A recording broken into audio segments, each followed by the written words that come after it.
আরে আনোয়ারের মতো দেখা যাইতেছে। আনোয়ারে এনে কি করে বুঝলাম না। ও তো আসিল গ্রামে, এইখানে আসলো কোথা থেকে? আরে আনোয়ার, তুই হেনে এলি কেমনে?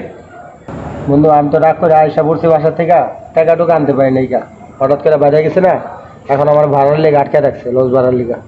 আমি যতক্ষণ তোর সামনে আছি টেনশন নাই, আমি আছি তো, তুই আমার কাছে থাকবি, আমার কাছে খাবি। বন্ধু বাড়তে গেলে তুই আমার যা করস আমি জীবনে করে ঋণ শোধ করতে হবে। বন্ধু